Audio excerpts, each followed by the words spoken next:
Today's Open is a little more detailed, and shout out to Ceruti, who's just terrific with the ideas. And what I love about Ceruti planting the seeds for ideas for opens and different stuff we do on the podcast, back to the radio show days, is he can give me 10 ideas. I can ignore 10, and I know I'm getting an 11th. So we've had a few that we've kind of kicked around and we haven't executed, but this one's really good. So as we're ending up on this 2021 NFL season, I want to ask a simple question. What are the worst 5 franchises to be right now? I mean, that's it. Like, I mean, you can go ownership, you can go roster, you can go staffing, you can do all these different things. And I reached out to a couple different NFL sources over this. So basically the premise is what, Ceruti? We're looking at the 32 teams and going, which are the 5, and maybe we'll throw in a 6th there.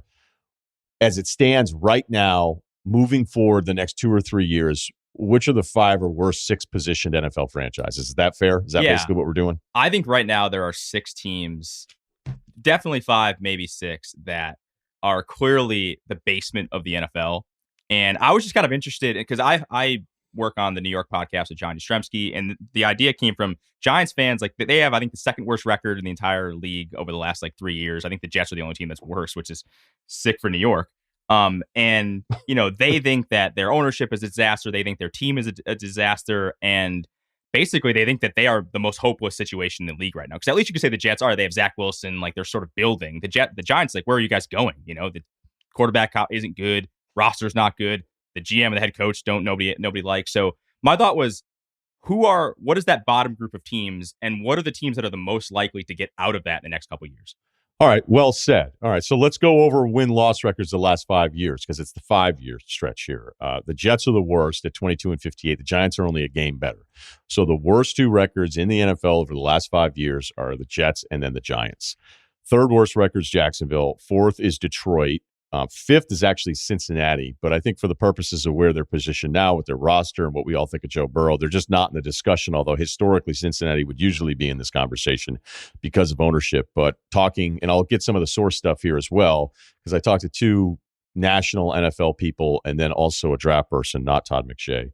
I wanted to kind of back up some of the PFF roster stuff because they did a roster ranking stuff right before the season started. So again, 1 loss records, Jets worst, Giants, Jacksonville, then Detroit, then Cincinnati, Washington 7th, and a team that was brought up not only by my own observations here, Ceruti, but also by the people we talked to, Houston. Houston, actually, because they had a better record with Bill O'Brien than people realize. They're only the 11th worst record, but I think they make a strong argument for sort of the directionless place that franchise is right now. If you look at roster rankings, right, PFF ranked Houston's roster the worst out of all 32 teams this summer. They had Detroit 31st, the Jets 30th, Philly was 29th. And Jalen Hurts is, he's putting up some numbers now. And I'm not going just off the Washington stuff. There's numbers that you can sort, and Jalen Hurts shines in some of that stuff. And about a credit too to how they figured out a better way to work with him. Jacksonville has the 5th worst roster based on PFF. Then it's Carolina, Las Vegas, Atlanta, Cincinnati, which is higher now because of who Burrow is. Chicago's 23rd because Chicago got some mention. They have the Giants as the 19th best roster. I don't even think PFF would think that that's accurate now as we're through 2021. I don't. So I'm not calling them out for that. It's just what they are. Draft analyst, I asked him, I said, all right, give me the 5 worst rosters in the NFL as of right now, which, again, it's December versus when PFF did these things in the summer. He had, in no order, the Lions, Jacksonville, both New York teams again, Giants and Jets, and he threw the Bears in there. I asked, here's one national writer. I said, all right, give me your 5 worst situations, projecting out the next 2 or 3 years. Who would you not want to be? He put the Jets, the Giants, Detroit, Jacksonville, Houston, and he said potentially even the Washington football team. And then one other piece that we have on this, another senior writer, he put in Houston, Washington, both New York teams again, and then Denver. If you don't know the Denver ownership situation, it's a mess. For whatever reason, it hasn't been a big national story. It's a huge story in Denver. There's a trustee named Joe Ellis who's been with the franchise, I think, almost 40 years. And when Pat Bowlen died, he was kind of left to oversee the trust. There are children from 2 different women with Pat Bowlen. Look, he got married again, so whatever. And then John Elway, and it feels like the Elway-Ellis combination has really just benefited from this for a long time. It's not ideal. There's just no way I can put the Denver Broncos in the 5 worst. I don't feel that way. So we can get to a bunch of different things here. Here's what's a constant. It's both New York teams.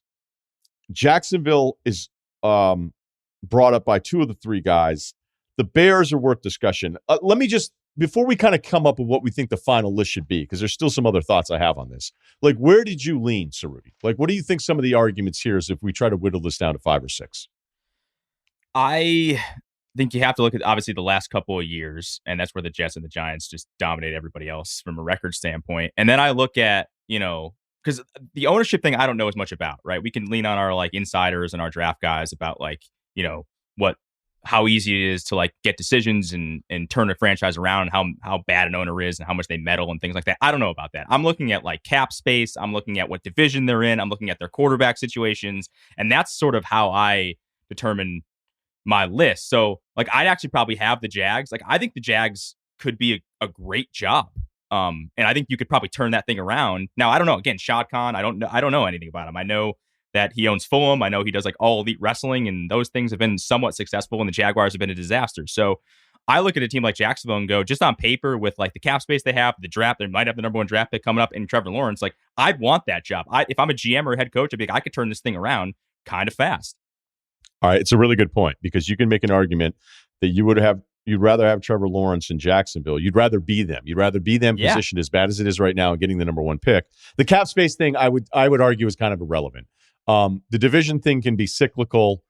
I don't think it's necessarily the same as like the SEC West and going there with Alabama there, because I also think with the NFL cap, like if you want to get creative, you can get creative. It's just not the same way. Whereas an NBA team, if you go, there's 2 really bad contracts and this guy's hurt all the time, doesn't even play, that can delay everything you're doing. But with the quarterback part of it, you can make the argument you'd rather have Jacksonville's situation over the Jets, over the Giants, certainly over Houston, over Washington. If you were the Bears, would you take Trevor Lawrence in Jacksonville's roster and switch it out? Maybe not. I mean, there's still some defensive talent on Chicago's team. I think I would. I mean, listen, this isn't a anti Justin Fields thing, but like, I don't take anything that happened this year with Trevor. Like, for Trevor Lawrence, like, I don't think he's going to be any worse or better. I think that was a disaster. Urban Meyer clearly wasn't up for the job. They didn't respect him. It is what it is. So I think next year it's almost like a gap year and they're starting over again. And I think Lawrence has the higher upside than a Justin Fields does. Like, I feel better about the Bears than I do about the Jets, even though both of them have their quote unquote quarterback of the future, because I feel better about Fields than I do about the Jets developing a guy like Zach Wilson. But if I just could take Trevor Lawrence in a bad roster and start from scratch, I would do that. Yeah, I think the other thing with Khan is that when I'd ask people about him, it'd be like, it's not that he's, his track record here has been bad, but he actually wants to win and he's going to spend the money. And so the Urban Meyer thing reminds me a little bit with Dolan and the Knicks, although Dolan's had far more years to be open for criticism and a lot of the other stuff that he did prior. And Phil Jackson, one of the weird things about hiring that big name is, am I getting you, or am I getting you at the end of your career and you want the huge check? When Phil Jackson didn't want to do the job over and over and over again until Dolan was like, no, I can't stop paying your money. Like, I always laugh at Cowherd. I go, whatever your last deal is, I don't want to sign that one. Because I go, you'll be just mailing it in. You're going to have a place in Hawaii. I'm just kidding. I'm messing with Cowherd.